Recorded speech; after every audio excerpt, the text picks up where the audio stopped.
नमस्कार, बहुत स्वागत है आपका IND24 का खास कार्यक्रम IND इनसाइड देख रहे हैं आप और मैं हूं आपके साथ पायल। विकास का इंतजार, जी हां, क्योंकि न सड़क, न बिजली, न स्वास्थ्य सुविधा और बेहाल शिक्षा, ये दास्तान है गरियाबंद के मैनपुर विकासखंड के डुमरघाट गांव की। और आजादी के 79 साल बाद भी ग्रामीण बुनियादी सुविधाओं से वंचित है। गांव तक पहुंचने के लिए पक्की सड़क तो दूर, कच्ची मिट्टी की सड़क भी नहीं है। बीमार और गर्भवती महिलाओं को इलाज के लिए कावड़ से लादकर मीलों पैदल चलकर मैनपुर अस्पताल लाया जाता है। डुमरघाट की जनसंख्या लगभग 210 है, जिसमें विशेष पिछड़ी, कमार जनजाति, आदिवासी और यादव समाज के लोग निवास करते हैं। पिछले 5-6 वर्षों में सड़क मरम्मत के नाम पर लाखों रुपए खर्च किए गए, लेकिन सड़क का नामो निशान तक नहीं है। पूरी 7 किलोमीटर सड़क गड्ढों में तब्दील हो चुकी है। प्रधानमंत्री सड़क निर्माण के लिए 4 बार सर्वे करवाने के बावजूद कोई ठोस कदम नहीं उठाया गया। स्वास्थ्य सेवाओं की बात करें तो स्थिति दयनीय है, और भी दयनीय है। साथ ही शिक्षा का हाल भी यहाँ बुरा है। प्राथमिक और मिडिल स्कूल के भवन जर्जर है। नए भवन का निर्माण अधूरा छोड़ दिया गया। बिजली की बात करें तो गांव के पास मुख्य लाइन गुजर रही है, लेकिन यहाँ बिजली नहीं पहुंची। वहीं जनप्रतिनिधि समस्याओं को जिम्मेदारों तक पहुंचाने की बात कर रहे हैं। अब देखना है कि कब यहां के लोगों को समस्याओं से निजात मिलेगी। तो इसी को लेकर आज हम चर्चा करेंगे, लेकिन उससे पहले प्रतिक्रियाओं के माध्यम से जान लेते हैं कि आखिर पूरी समस्या क्या बनी हुई है।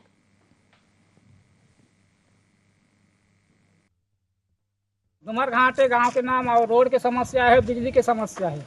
तकलीफ है बहुत आना जाना के लिए, महिला मन के लिए, कोई गर्भवती महिला के लिए बहुत परेशान है सर। ग्राम पंचायत झरिया बारा का आश्रित ग्राम डुमरघाट में हम लोग पिछले दिनों ब्लॉक कांग्रेस कमेटी की तरफ से गए थे, माननीय प्रदेश अध्यक्ष के दिशा निर्देश के अनुसार।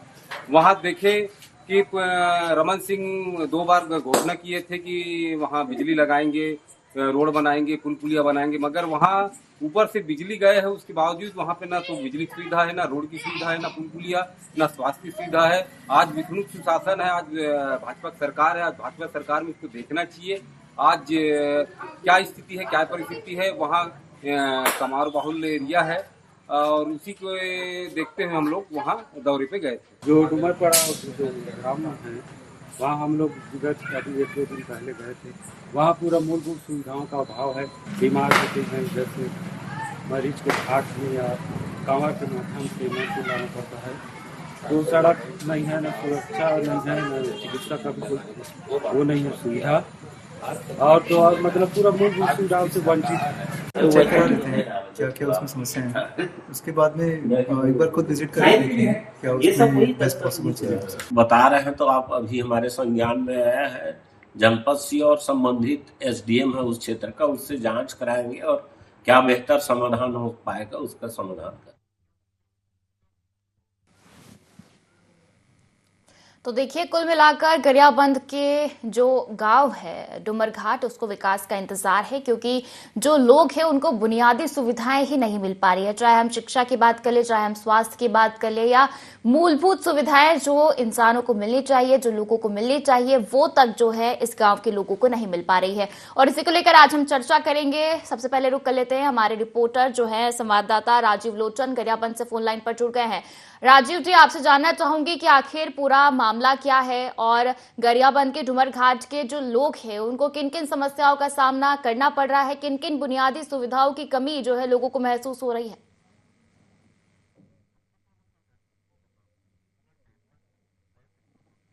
राजीव जी, आपको आवाज मिल पा रही है? तो देखिए, फिर से जुड़ने की कोशिश करेंगे। तो देखिए, डुमरघाट की ये दास्तान है जहां जो लोग हैं वो बुनियादी सुविधाओं के अभाव में जी रहा है। ना सड़क है, ना बिजली है, बेहाल शिक्षा व्यवस्था। साथ ही आपको बता दें कि जब कोई गर्भवती या महिला बीमार हो जाती है तो उसे खाट पर लादकर, कावड़ पर लादकर जो है, तो आप तस्वीरों में देख सकते हैं किस तरीके से लादकर मैनपुर तक, अस्पताल तक पहुंचाया जाता है। आप सड़क का हाल देखिए, आप देखिए, पक्की सड़क तो दूर, कच्ची सड़क तो दूर, यहाँ पर सड़क का कोई नामो निशान ही नजर नहीं आ रहा है। और चलिए ज्यादा जानकारी लेते हैं, हमारे साथ हमारे संवाददाता राजीव लोचन जो है फोन लाइन पर जुड़ गए हैं। राजीव, आपसे जानना चाहूंगी कि डुमरघाट गांव में क्या कुछ समस्याएं बनी हुई है, किन किन मूलभूत सुविधाओं से वंचित है ये गांव के लोग, क्या कुछ समस्याएं का सामना जो है लोगों को करना पड़ रहा है यहाँ के?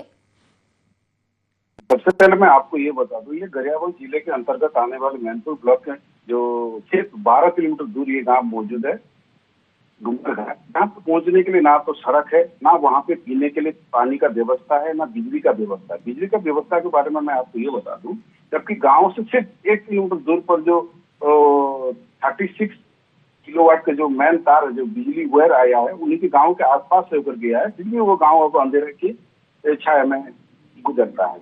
अगर बच्चों को पढ़ाई का बात करें तो सिर्फ एक ही स्कूल है, वो भी स्कूल का आप अगर स्थिति देखेंगे तो अति जर्जर है।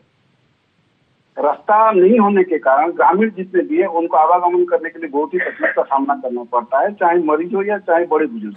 जिसको भी अगर वो गांव से बाहर निकलना होता है तो हमेशा वो कावड़ का सहारा लेके उनको नीचे उतारा जाता है। फिर उसके बाद अगर उनको स्वास्थ्य कुछ भी प्रॉब्लम हो तो उसको अस्पताल पहुंचाया जाता है। अगर सबसे अगर दयनीय स्थिति में अगर उस क्षेत्रवासी हैं तो सिर्फ 2 चीज उसमें मेन अहम रोल अदा करता है, वो है सड़क ना होना और दूसरा है उस क्षेत्र में किसी भी तरह का स्वास्थ्य जनित सुविधा ना हो। बिल्कुल, तो तमाम समस्याएं जो है बनी हुई है। आपसे जानना चाहूंगी राजीव की आबादी कितनी है इस गांव की? आबादी सिर्फ 350 गांव से, मतलब एक्चुअली 2 ग्राम मिला के एक पंचायत बना है। तो जो अभी हम बात कर रहे हैं, आदिवासियों का ये गांव आप बता रहे हैं, जनजातीय लोग यहाँ पे निवास करते हैं, तो क्या इस वजह से उन्हें बुनियादी सुविधाओं का फायदा नहीं मिल पा रहा है? क्या लोग वहाँ के जो है आवाज नहीं उठा रहे हैं अपने लिए? आवाज उठाने के हिसाब से आज से 15 दिन पूर्व वो लोग कलेक्टर गरियाबंद से मिलकर अपना जो भी मूलभूत सुविधाओं का कमी है उसके लिए वो अवगत करवाए हैं, और कलेक्टर सर के द्वारा भी उन्हें बताया गया है कि बहुत जल्द कम से कम जो कच्ची सड़क जो उनको आवागमन करने लायक हो उसको बनाया जाए। और बिजली क्योंकि वहाँ पे नहीं मिल सकता, क्योंकि वो उदंती सीता नदी टाइगर प्रोजेक्ट के अंतर्गत आता है वो गाँव, इसलिए वहाँ पे बिजली का व्यवस्था फिलहाल नहीं हो पाएगा। सिर्फ जो सोलर सिस्टम है जिसमें उनको अपना जो बिजली का जो समस्या है तो उसको उसमें बस निस्तार मिल पाएगा। लेकिन कलेक्टर सर का बोलना ये है कि महीने में 1 से 2 बार उस क्षेत्र में हेल्थ कैंप करने का बात कलेक्टर के द्वारा किया गया। हेल्थ कैंप की बात की जा रही है, लेकिन क्या तमाम आश्वासन किन किन चीजों को लेकर दिए गए हैं? क्या सड़क को लेकर कोई बात कही है उन्हें? सड़क नहीं है, शिक्षा व्यवस्था बदहाल है, स्कूल भवन की हालत दयनीय है। हम देख सकते हैं टीवी स्क्रीन पर जो स्कूल भवन है काफी जर्जर हालत में है, और इससे पहले भी कई ऐसे मामले आए हैं जब बारिश के समय पर जो स्कूल भवन है जर्जर होकर गिर गए, बच्चों को काफी नुकसान हुआ है। ऐसे में शिक्षा व्यवस्था तो बदहाल दिख ही रही है। आप जिस तरह से बता रहे हैं कि बिजली की भी समस्या बनी हुई है गाँव में, किन किन जनप्रतिनिधियों से अभी तक जो ग्रामीणों ने है शिकायत की है और उनकी तरफ से क्या क्या आश्वासन अभी तक दिए गए हैं? ग्रामीण की तरफ से ये कहा गया है कि उन्होंने अभी क्षेत्र के विधायक जनक ध्रुव है उनसे भी मिले हैं और अपनी जो समस्या के बारे में उनको अवगत किए हैं, लेकिन उनको बस आश्वासन मिला है। लेकिन देखा ये जाएगा कि कब उन्हें उनका जो हक का बिजली है, सड़क है, पानी मिल पाता है, ये समझ पाएगा। बिल्कुल राजीव, आपसे ये भी जानना चाहूंगी कि ये स्थिति जो है गांव की, ये कब से बनी हुई है? जी, ये बहुत दिनों से ही जो ग्रामीणों के लिए जो सड़क तो है ही नहीं, इसीलिए नहीं है क्योंकि वो वहाँ पे सरकार भी मतलब बनाने के लिए आगे तो आते हैं, लेकिन जो वन विभाग है उनके तरफ से वहाँ पे रोक लगा दिया जाता है, क्योंकि वो टाइगर जब प्रोजेक्ट के अंतर्गत आता है। इसीलिए वहाँ पे जो जितने भी विकास होना चाहिए वास्तविकता से, वहाँ पे जो वन विभाग है वहाँ पे रोक लगा देता है। यही मेन कारण है जिसके लिए वहाँ पे ना सड़क बन पाया, ना बिजली और ना ही पानी। ये तीनों चीज का कमी का सिर्फ एक ही कारण है, क्योंकि वो क्षेत्र है टाइगर रिजर्व प्रोजेक्ट क्षेत्र के अंतर्गत आता है। हालांकि भले ही टाइगर रिजर्व क्षेत्र है, लेकिन फिर भी क्या गांव के लोग इसी हालत में जीने को मजबूर होंगे? कुछ ना कुछ हल तो निकालना ही होगा। राजीव, आप बने रहिए हमारे साथ, आपसे आगे भी जानकारी लेते रहेंगे। फिलहाल हमारे साथ ग्रामीण है जागेश्वर, फोन लाइन पर जुड़ गए हैं। जागेश्वर जी, आपका बहुत स्वागत है IND24 में। जागेश्वर जी, आवाज मिल पा रही है? जी, आपके ही गांव की समस्या का हम जिक्र कर रहे हैं, डूमरघाट की, जहां ना सड़क है, ना शिक्षा व्यवस्था अच्छे तरीके से चल पा रही है, ना बिजली है उस गांव में। आप बताइए किन किन समस्याओं का सामना आपको करना पड़ रहा है फिलहाल? समस्या तो बहुत है मैम। क्या है, यहाँ सड़क का भी है, बिजली भी है, पानी वानी का भी सुविधा नहीं है। कितने समय से आप इन समस्याओं का सामना कर रहे हैं? मेरे को तो उतना मालूम नहीं है मैम कि जब बुजुर्ग सियान समय से चल रहा है। तो काफी समय हो गया है इस मामले को लेकर। क्या आपने शिकायत की है किसी जनप्रतिनिधि से? क्या कोई जनप्रतिनिधि गांव में आया है? क्योंकि ये जो सर्वे कराने के लिए आते हैं, और अभी हमारे संवाददाता से हम बात कर रहे थे तो उन्होंने बोला कि हेल्थ कैंप भी लगाए जाते हैं, तो क्या कोई जनप्रतिनिधि आगे गाँव की सूद नहीं ले रहा है? नहीं, वो तो बहुत है। जैसे ये भी करवा दिया था क्या, सड़क के लिए भी नाप जोख किए थे, वो भी कोई ये नहीं हुआ। बिल्कुल, तो आपके घर के लोगों को काफी समस्याओं का सामना करना पड़ता होगा, क्योंकि शिक्षा व्यवस्था नहीं है, बिजली नहीं है, पानी नहीं है। फिर आप कैसे आप इन हालातों का सामना कर रहे हैं फिलहाल के लिए? कहाँ से पानी उपलब्ध हो पा रहा है आपको? फिलहाल तो नल है। नल है, यानी पानी आपको मिल पा रहा है? पानी मिल रहा है, नल तो है फिलहाल। बिल्कुल, तो बिजली की समस्या बनी हुई है। बिजली और सड़क का बहुत समस्या है, क्योंकि पहाड़ी रास्ता है, 2-3 तो पहाड़ी पड़ता है। तो गांव के सचिव है, क्या उन्होंने कभी आगे जो उनके जनप्रतिनिधि है, जो अधिकारी है, उनसे इस मामले को लेकर कभी शिकायत नहीं की, कोई आवेदन नहीं दिया कि फिलहाल कच्ची सड़क तो बना दी जाए? क्योंकि हम अभी तस्वीरों के माध्यम से देख रहे थे कि किस तरीके से जो महिलाएं हैं, जो गर्भवती महिलाएं हैं, उन्हें जो है कावड़ पर लादकर मैनपुर हॉस्पिटल तक ले जाना पड़ रहा है। जी नहीं, वहाँ तक तो सचिव सरपंच कुछ नहीं कर रहे हैं। जैसे अभी आए थे, ये क्या बोलते हैं यहाँ का, मैनपुर का। बिल्कुल, और बारिश के दिनों में किन किन समस्याओं का सामना आप करते हैं? वो तो बहुत दिक्कत जाता है बारिश का समय, क्योंकि कच्ची सड़क है और इस दौरान जो है जो हम देख रहे थे स्थिति गांव तक पहुंचने की, वो काफी दयनीय हालत में है। जी बिल्कुल जागेश्वर जी, हम आगे भी जो है अधिकारियों से बातचीत करने की कोशिश करेंगे कि आखिर इन समस्याओं का समाधान किस तरीके से निकाला जा सकता है, और जवाब लेने की कोशिश करेंगे कि आखिर ये समस्या बनी हुई है इतने समय तक, तो इसका हल क्यों नहीं निकाला गया है। डूमर घाट वो अपनी मूलभूत सुविधाओं से वंचित है, क्योंकि आदिवासी वहां निवास करते हैं, जनजातीय लोग वहां विकास करते हैं, लेकिन अभी तक आजादी के 79 साल बाद भी वहां जो मूलभूत सुविधाएं हैं वो लोगों को नहीं मिल पा रही है। बुनियादी सुविधाएं जैसे शिक्षा हो गई, बिजली हो गई, पानी हो गई, ये मूलभूत सुविधाएं हैं लोगों की जो उन्हें मिलना चाहिए। यहाँ तक कि जो सड़क है वो पक्की सड़क तो छोड़ दीजिए, कच्ची सड़क भी वहां पर नहीं बनाई गई है। लोग जो है सुविधाओं के अभाव में जीने को मजबूर है। हमारे साथ हमारे संवाददाता राजीव जो है फोन लाइन पर जुड़े हुए हैं, सीधे उनका रुख कर लेते हैं। राजीव, आपसे जानना चाहूंगी कि शिक्षा और स्कूल भवन की बात छोड़ दीजिए, हालत दयनीय है। बिजली की अगर हम बात करें तो जो लोगों को है वो नहीं मिल पा रही है, बुनियादी सुविधाएं नहीं मिल पा रही है। लेकिन जो सरकार योजनाएं चला रही है, जो लोगों के लिए योजनाएं, चाहे हम आयुष्मान कार्ड की बात कर ले, चाहे हम प्रधानमंत्री ग्रामीण आवास की बात कर ले, क्या इन सुविधाओं का लाभ जो है ग्रामीणों को मिल पा रहा है? प्रधानमंत्री आवास की अगर हम स्पेसिफिकली बात करें तो कितना लाभ, कितने ग्रामीणों को इस योजना का लाभ मिल पाया है? बन रहा है, लेकिन जो मूलभूत सुविधा का जो हम यहाँ पे जो चर्चा कर रहे हैं, जैसे सड़क हुआ, बिजली हुआ, पानी हुआ, इन सबका विशेष और विशेष जरूरी है वो क्षेत्रवासी है। तो जैसे कुछ भवन तो बन रहा है ना, और लेकिन जो अगर ग्रामीण अगर सबसे ज्यादा परेशान अगर किसी बात को लेकर है वो है सड़क। हालांकि पूरे क्षेत्र में जनधन योजना के अंतर्गत सड़क बनाया जा रहा है, लेकिन उसी का ही इंतजार ग्रामीण कर रहे हैं कि उस जनधन योजना के अंतर्गत अगर कहीं सड़क उनके गाँव तक पहुंच जाए तो उन्हें बहुत ही राहत मिले। बिल्कुल, तो जो जनधन योजना के तहत सड़क बनाई जा रही है, और आप जिस तरीके से बता रहे हैं कि गांव के जो घर है वो भी बन रहे हैं कुछ कुछ, लेकिन जो हालत है सड़कों की उसको देखकर तो ये लगता है कि वहां से कोई बड़े ट्रक भी नहीं गुजर सकते हैं, क्योंकि अगर कोई ट्रक गुजरेगा तो निश्चित तौर पर वहां पर इतनी उबड़ खाबड़ वो रास्ता है कि पलट जाएगा। तो ऐसे में कैसे ये काम चल पा रहा है वहां पर? अगर आप ऐसा समझ लीजिए, कोई मरीज को अगर उस गांव से सिर्फ 12 किलोमीटर दूर अपने जो ब्लड प्रेशर तक पहुंचना है, तो अगर उसे कावड़ का सहारा लिया जा रहा है, अब समझ सकते हैं कि वो गांव से ट्रक या ट्रैक्टर पहुंच सकता है। बिना ट्रक या ग्रामीण आवास के तहत फिर घर कैसे बनाए जा रहे हैं, वहां तक सामान उपलब्ध कैसे हो पा रहा है?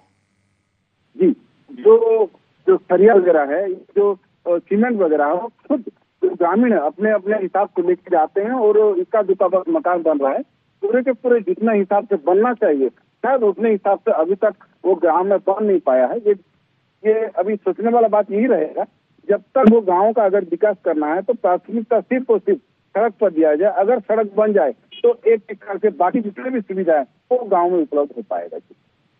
बिल्कुल, निश्चित तौर पर तो जो बुनियादी सुविधा है वो फिलहाल के लिए जो प्राथमिकता के तौर पर जो बनाई जानी चाहिए, सबसे पहले सड़क की बात कर लेते हैं, क्योंकि सड़क अगर बना ली जाती है तो कई समस्याओं से जो है जो ग्रामीण है वो बच सकते हैं। आप बने रहिए राजीव, आपसे आगे भी जानकारी लेंगे। हमारे साथ फिलहाल ग्रामीण है गिरधारी कश्यप, फोन लाइन पर जुड़ गए हैं, उनका रुख कर लेते हैं सीधे। गिरधारी जी, आपका बहुत स्वागत है IND24 के खास कार्यक्रम में। जी नमस्कार। और हमारे साथ देवनाथ यादव भी जो ग्रामीण है फोन लाइन पर जुड़े हुए हैं, उनका भी रुख करेंगे। गिरधारी जी, सबसे पहले आपसे जानना चाहूंगी, आपके गांव में तमाम समस्याएं बनी हुई है, शिक्षा की बात कर ले, बिजली की बात कर ले, और सड़क भी नहीं है। आपको किन किन समस्याओं का सामना करना पड़ रहा है? क्या आपने इसकी शिकायत की है अभी तक किसी जनप्रतिनिधि से? जी मैम, किया था मैम। हमारे यहाँ से ज्यादा समस्या होती है मैम रोड की।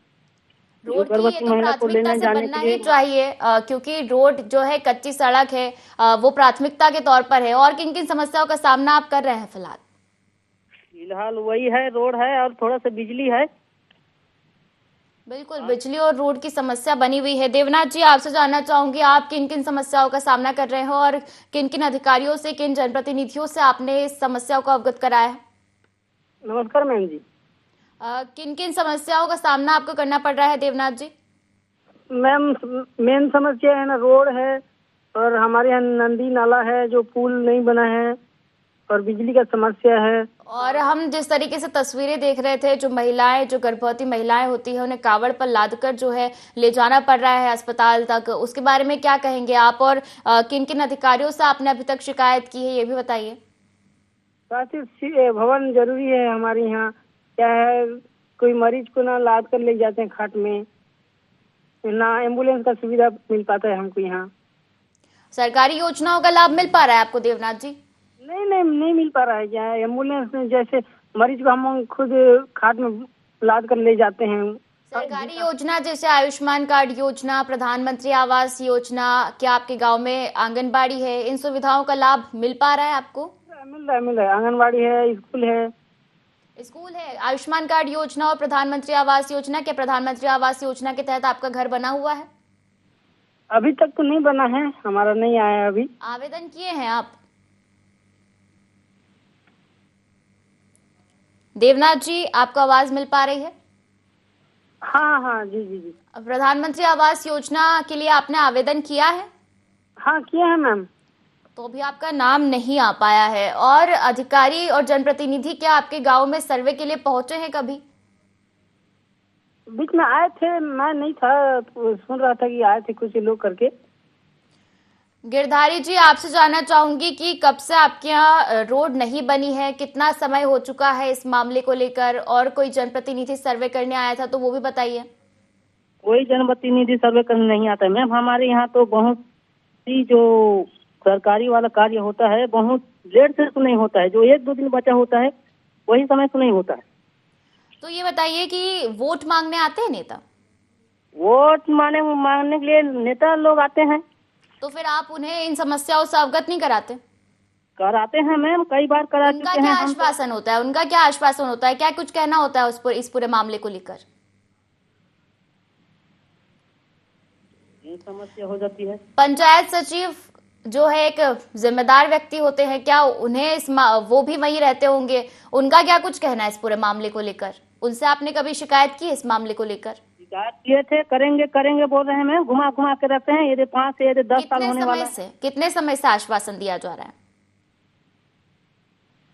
5 से 10 साल हो चुका है। रोड बनाएंगे, पक्का बनाएंगे। 5 से 10 साल हो चुका है और अभी तक रोड नहीं बनी है, केवल आश्वासन पे आश्वासन मिल रहा है। आपको बता दूं आपकी जानकारी के लिए गिरधारी जी की एक बड़ा फंड जो है वो आवंटित होता है विकास करने के लिए गांवों के, लेकिन निश्चित तौर पर देखा जाए तो फिर भ्रष्टाचार का मामला यहाँ बनता है, क्योंकि इतना जब फंड जो योजनाएं हैं वो चलाई जाती है तो फिर मूलभूत सुविधाएं आप लोगों को क्यों नहीं मिल पा रही है? आपने कभी जवाब मांगने की कोशिश नहीं की अधिकारियों से, जनप्रतिनिधियों से?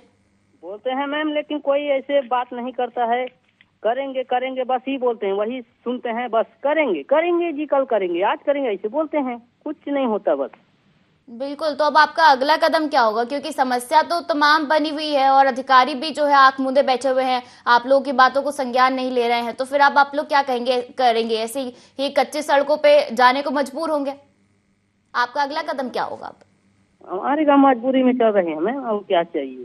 शिकायत होता रहता है, उन लोग सुनते हैं क्या क्या करते हैं क्या नहीं करते हैं, उन लोग जाने, हम लोग कुछ नहीं जानते मैम। अभी फिर से जब विधानसभा चुनाव आएंगे, फिर से जब नेता है वोट मांगने आएंगे, फिर आप क्या करने वाले हैं? आपका अगला कदम फिर क्या होगा? क्योंकि फिर से चुनाव आने वाले हैं। क्योंकि पिछली बार जब आपको आश्वासन दिया गया था तो बोले थे कि हमारी सरकार बन जाएगी, उसके बाद में यहाँ का विकास कराएंगे, लेकिन विकास तो नहीं दिख रहा है अभी भी। ऐसा कुछ नहीं होता है हमारे यहाँ, बस वही चल रही है मैम, कुछ नहीं चलता है हमारे यहाँ कुछ। बिल्कुल, तो तमाम समस्याएं जो है वो बनी हुई है। गिरधारी जी, देवनाथ जी, आपका बहुत शुक्रिया जुड़ने के लिए और तमाम जानकारी हम तक पहुंचाने के लिए। हम निश्चित तौर पर अधिकारियों से जवाब मांगने की कोशिश करेंगे कि आखिर मूलभूत सुविधाओं का लाभ जो है ग्रामीणों को क्यों नहीं मिल पा रहा है। हमारे साथ हमारे संवाददाता राजीव जो है फोन लाइन पर बने हुए हैं, उनका रुख करेंगे। राजीव, अगर मैं बात करूँ शिक्षा व्यवस्था की, और हमने अभी 2 ग्रामीणों से भी बात की है, गिरधारी जी से और देवनाथ जी से, तो उनका साफ तौर पर कहना है कि जो जनप्रतिनिधि है और अधिकारी है वो आते हैं, समस्याएं सुनते हैं, आश्वस्त करते हैं, और उनका कहना है कि 5 से 10 साल से वो इन समस्याओं का सामना कर रहे हैं। यानी कि 2 चुनाव अगर हम देख ले तो निकल चुके हैं। अब जब तीसरी बार जब चुनाव होना है तो निश्चित तौर पर जब नेता आते हैं वोट मांगने के लिए तो तमाम वादे आश्वासन देकर जाते हैं, लेकिन गांव की स्थिति जो कि त्यों बनी हुई है। जो आश्वासन जो देते हैं जो नेता हुए जो अधिकारी है, उसको सपने में जो हकीकत में जो तब्दील होने के लिए जो उम्मीद जताए बैठे हैं जो ग्रामीण डूमर गांव के लोग, वो पता नहीं ऐसा क्या मतलब ऐसा तकलीफ हो गया जिसके कारण सरकार उनका जो भी मांग है उसको पूरा नहीं कर पा रहा है। ये सबसे एक मतलब दयनीय बात है। मैं यहाँ पे अगर एक बात करूँ बिजली का, अगर सरकार चाहे तो सिर्फ 1 किलोमीटर दूरी पे जो मेन तार गया है, क्या वहाँ से बिजली कनेक्शन लाके सरकार उनको ले दे सकता है? दूसरा, सड़क मुख्यालय से सिर्फ 12 किलोमीटर, तो ठीक है, अगर 1-2 किलोमीटर रास्ता नहीं बन पाए तो भी चल जाएगा, बाकी रास्ता तो सरकार जनमन योजना के अंदर बना सकता है। स्कूल में 2 शिक्षक जो परमानेंट देना चाहिए, क्या वो बच्चे को ठीक से पढ़ा नहीं सकता? तीसरा, जो हेल्थ कैंप का बात करें, अगर हेल्थ कैंप भी अगर महीने में ठीक से अगर 2 से 3 बार भी बन जाए तो लोगों को जो स्वास्थ्य जनित तकलीफ है वो भी दूर हो सकता है। लेकिन यहाँ पे सरकार का मंशा मेरे को नहीं लगता है कि वो ग्रामीणों को सुविधा देने का उनको लग रहा है। इसीलिए ये जो डूमरपेटा जैसे कई गांव हमारे क्षेत्र में आपको दिखने मिलेगा जो मूलभूत सुविधा के लिए अभी भी तरस रहे हैं। जी बिल्कुल, तो मूलभूत सुविधाएं जो है ग्रामीणों को मिलनी चाहिए वो नहीं मिल पा रही है। राजीव, आपसे ये भी जानना चाहूंगी, क्योंकि गांव के विकास के लिए फंड बहुत आता है, एक बड़ा अमाउंट आता है फंड का जो कि गांव के विकास के लिए होता है, तो उस फिर फंड का क्या होता है? जब गांव में विकास ही नहीं हो रहा है तो वो फंड कहाँ जाता है फिर? मैं इस विषय पे जिला जो सीओ चंद्राकर सर हैं उनसे मैं बात किया तो उनका कहना है कि तो जांच करेंगे। कलेक्टर को पूछा तो उनका भी कहना है कि जांच करें। अगर सिर्फ जांच में अगर कागज में ही रह जाएगा, कागज तक सीमित रह जाएगा तो गांव का विकास कैसे हो पाएगा? जब तक अगर सही में अगर गांव का विकास करना हो तो अधिकारियों को फील्ड पे उतरना पड़ेगा, वास्तविक स्थिति को जानना पड़ेगा, तब जाके गांव का विकास हो पाएगा। मैं ये सिर्फ डूमरपेटा गांव का एक बात नहीं कर रहा हूँ, हमारे क्षेत्र में ऐसे कई गाँव हैं जो मूलभूत सुविधा के तरफ रहे, उनको अगर तौर पर राजीव जी जो विकास है वो कागजों तक सीमित है, क्योंकि अगर ग्राउंड जीरो पर आप जाकर नहीं देख रहे हैं कि हालात क्या बने हुए हैं तो आप क्या ही विकास करेंगे और क्या ही उन अधिकारियों से, उन जनप्रतिनिधियों से उम्मीद की जा सकती है कि इस गांव का विकास हो पाएगा? क्योंकि जो ग्रामीण है उनका भी यही कहना है कि 5 से 10 साल हो चुके हैं, इस बीच में क्या कोई अधिकारी, कोई जनप्रतिनिधि नहीं आया होगा? क्या गांव की हालत नहीं देखी होगी? क्या ग्रामीणों की समस्याएं नहीं सुनी होगी? लेकिन फिर भी जो है आंख मूंदे अधिकारी बैठे हुए हैं, अपने जो अधिकार है, जो अपने जो जवाबदेही है उनसे मुंह मोड़ते कहीं ना कहीं जो अधिकारी है वो नजर आ रहे हैं। फिलहाल देखने वाली बात होगी कि आखिर इस समस्या का हल कब तक होता है, जो गांव के लोग हैं उन्हें मूलभूत सुविधाओं का लाभ कब तक मिल पाता है। आपका बहुत शुक्रिया राजीव जी जुड़ने के लिए और तमाम जानकारी साझा करने के लिए। तो देखिए, विकास का इंतजार, इसी को लेकर आज हमने चर्चा की। गरियाबंद के मैनपुर विकासखंड का डूमरघाट गांव जो कि मूलभूत सुविधाओं के लिए, बुनियादी सुविधाओं के लिए आज भी जो है लड़ाई लड़ रहा है। जो तमाम अधिकारी है वो आंख मूंदे बैठे हुए हैं। निश्चित तौर पर अब देखने वाली बात होगी कि आखिर जो गांव के लोग हैं उन्हें इन बुनियादी सुविधाओं का लाभ, इन मूलभूत सुविधाओं का लाभ आखिर कब तक मिल पाता है। और फिलहाल IND इनसाइड में इतना ही। आप बने रहिए IND 24 के साथ। नमस्कार।